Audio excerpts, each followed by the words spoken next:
তানা উল্লাসে ফেটে পড়লেন। কারণ একটাই, এবার যে মাঠে নামবেন 22 গজের টকবগে যুবক মহেন্দ্র সিং ধোনি। চিপক থেকে হায়দ্রাবাদ, মুম্বাই, এমন ধোনিকে দেখে শুধু পরের আইপিএল নয়, বরং অবসর ভেঙে টি-20 বিশ্বকাপে ভারতীয় দলে ফেরার আবদারও করছেন। স্টেডিয়ামে ধোনি থেকে শুরু করে প্রতিনিয়ত নানান তিক্ত অভিজ্ঞতা, ব্যাপারটা পান্ডিয়ার পারফরমেন্সে এতটাই নেতিবাচক প্রভাব ফেলেছে যে আসন্ন 20 ওভারে বিশ্বকাপ টিমে হার্দিকের স্পটটা ব্যাপকভাবে হুমকির সম্মুখীন। আসসালামু আলাইকুম সুপ্রিয় দর্শক বন্ধুরা, আসন্ন টি-20 বিশ্বকাপে যেই সকল দেশগুলো অংশগ্রহণ করছে সেই সকল দেশগুলো এবার একে একে তাদের স্কোয়াড তৈরি করতে শুরু করে দিয়েছে।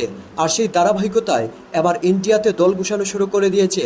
আর দল গুছাতে গিয়ে এবার এমন কিছু চমৎকার তথ্য বেরিয়ে আসছে, দর্শক বন্ধুরা, এবার নাকি শেষ পর্যন্ত সুনীল নারায়ণের মতো এবার মহেন্দ্র সিং ধোনিকেও অবসর ভেঙে টি-20তে ফেরাতে চাচ্ছে।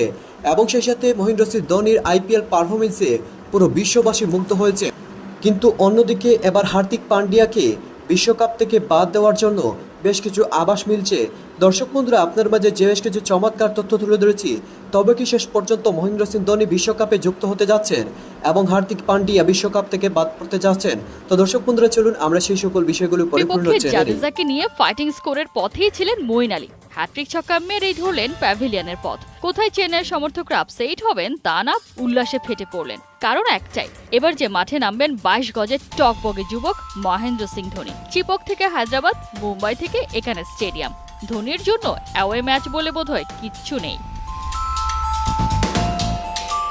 লখনউয়ের বিপক্ষে 311 স্ট্রাইক রেটে মাহি খেলেছেন 28 রানের চোখ ধাঁধানো এক ইনিংস, যার মধ্যে 2-6, 3-4 বিধ্বংসী এমন পারফরমেন্সের দিন অনন্য মাহি গড়লেন বিরল রেকর্ড।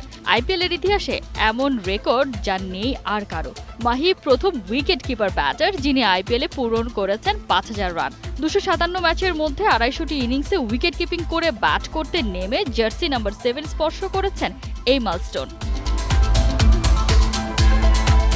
আইপিএল এর 2024 এডিশনে super duper hit Mahendra Singh Dhoni death ওভারে ব্যাট করছেন 181 স্ট্রাইক রেটে। 5 ইনিংসে ব্যাট করতে নেমে খেলেছেন মোটে 34 বল, 7-4, 8 ছক্কায় রান করেছেন 87।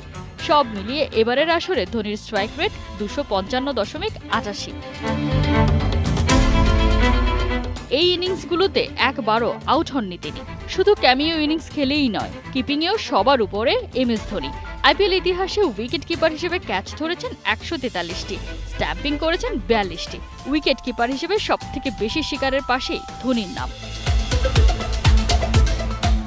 এমন ধোনিকে দেখে শুধু পরের আইপিএল নয়, বরং অবসর ভেঙে টি-20 বিশ্বকাপে ভারতীয় দলে ফেরার আবদারও করছেন সমর্থকরা। অনেকে আবার মজার ছলে বলছেন, যদি টি-20 বিশ্বকাপেও থাকতো ইম্প্যাক্ট সাবের নিয়ম, তবে নাকি এমএসডি হতেন বেস্ট অপশন। বোঝাই যাচ্ছে বছর 4 আগে টি-20 থেকে অবসরে যাওয়া ধোনির কদর এখনো কমেনি একরত্তি। সেটাই যেন আরও পরিষ্কার করে বললেন ভারতের ক্যাপ্টেন রোহিত শর্মা। মুম্বাই ইন্ডিয়ান্সের বিপক্ষে 4 বলে 20 রানের ইনিংসটা নাকি এখনো তার চোখে লেগে আছে। টি-20 বিশ্বকাপে ভারতের উইকেট কিপার কে হবেন তা নিয়ে চলছে আলোচনা। সম্প্রতি এক সাক্ষাৎকারে সেই আলোচনাতেই উঠে এসেছেন মহেন্দ্র সিং ধোনি। অ্যাডাম গিলক্রিস্ট রোহিতের কাছে জানতে চান উইকেট কিপার ব্যাটার হিসেবে কে পাবেন বিশ্বকাপের টিকিট। রোহিতের উত্তর, ধোনিকে রাজি করানো খুব কঠিন। ধোনি এমন একটা গল্পের গল্পকার যে গল্পে একজনই superhero. One sky, one constant, one ধালা। একে আপনি মোহ বলতে পারেন কিংবা মায়া। কোহিনূর পাওয়ার বা ক্ষমতা খুব সাংঘাতিক ব্যাপার, সবার সেটা সয় না।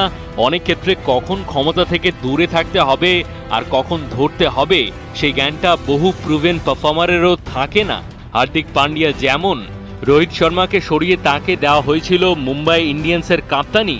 স্টেডিয়ামে ধোনি থেকে শুরু করে প্রতিনিয়ত নানান তিক্ত অভিজ্ঞতা, ব্যাপারটা পান্ডিয়ার পারফরমেন্সে এতটাই নেতিবাচক প্রভাব ফেলেছে যে আসন্ন 20 ওভারে বিশ্বকাপ টিমে হার্দিকের স্পটটা ব্যাপকভাবে হুমকির সম্মুখীন। ভারতীয় গণমাধ্যমগুলো বলছে খুবই যৌক্তিক কারণে তাকে ছেটে ফেলা হতে পারে। আর শেষ অবধি ওয়ার্ল্ড কাপে চান্স পেলেও মেইন 11-এর মূল পরিকল্পনায় না থাকার চান্স বড্ড বেশি। ইনজুরির অজুহাতে অনেকটা সময় নিয়মিত বোলিং করছিলেন না, তবে অলরাউন্ডার মানে অলরাউন্ডার। ব্যাটিংয়ের পাশাপাশি এবারের আইপিএলে করতে হবে নিয়মিত বোলিং। সিজন শুরু করার আগেই হার্দিককে এমন বার্তা দেওয়া হয়েছে, জানাচ্ছে স্বনামধন্য গণমাধ্যম ইন্ডিয়ান এক্সপ্রেস। তবে ব্যাট হাতে হার্দিকের কারণে অনেক ম্যাচ যেমন হেরেছে মুম্বাই, তেমনি বল হাতেও যাচ্ছে তাই। পাওয়ার প্লেতে যখন বল করেছেন তখন রান রেট ছিল 9-এর বেশি, 7 থেকে 16, মানে মিডল ওভারগুলোতে পান্ডিয়ার ইকোনমি ছাড়িয়েছে ওভার প্রতি 10-এর বেশি। আর ডেথ ওভারগুলোতে সবচেয়ে বাজে, ওভার প্রতি প্রায় 20 রান করে দিয়েছেন মুম্বাই ক্যাপ্টেন। বিশ্বকাপে জায়গা পাবার মতো ভারতীয় টিম ম্যানেজমেন্টের যে চাহিদা, সেই মোতাবেক কিছু করতে পারছেন না। পরিষ্কার একেবারে দিনের আলোর মতো। বোলিং আর কাপ্তানি দুটোরই কঠোর সমালোচনা করছেন সাবেক ভারতীয় ক্রিকেটার ও ধারাভাষ্যকার Sunil Gavaskar. Voice of cricket Harsha Bhogle দিয়েছেন লম্বা বিবৃতি। সার কথা, বল হাতে ভালো না করলে ওয়ার্ল্ড কাপ টিমে হার্দিককে নেওয়ার কোনো অর্থ হয় না। চেন্নাই সুপার কিংসের শিভাম দুবে যে অলরাউন্ডার ব্যাট হাতে আছেন তুখোর ফর্মে, সেই রিপ্লেস করতে পারেন হার্দিককে। অবশ্য এবারের আইপিএলে ইম্প্যাক্ট প্লেয়ার হিসেবেই খেলছেন টানা। ব্যাটার হিসেবে তাকে ব্যবহার করলেও বোলিংয়ে তাকে ব্যবহার করেনি ধোনিরা। অন্যদিকে গড়পড়তা হলেও হার্দিক পান্ডিয়া ব্যাটিং বোলিং দুটোই করেছেন। ভারতীয় গণমাধ্যম বলছে, শেষ অবধি হার্দিক ওয়ার্ল্ড কাপ স্কোয়াডের সুযোগ পেলেও। দর্শক বন্ধুরা, আপনারা হয়তো পুরো ভিডিওটি দেখে এবং এই সকল কথাবার্তাগুলো শুনে অবশ্যই বুঝতে পেরেছেন, অবশেষে আসন্ন টি-20 বিশ্বকাপের জন্য ইন্ডিয়া তাদের দল গোছাতে শুরু করে দিয়েছে।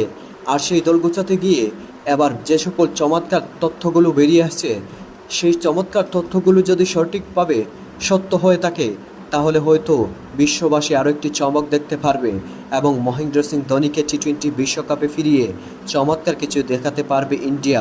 তো দর্শক বন্ধুরা, আপনারা এই পুরো ভিডিওটি দেখে এবং এই সকল তথ্যগুলো জেনে আপনারা কি বুঝতে পেরেছেন, অবশ্যই কমেন্ট করে জানিয়ে দিবেন। তো দর্শক বন্ধুরা, ভালো থাকুন, সুস্থ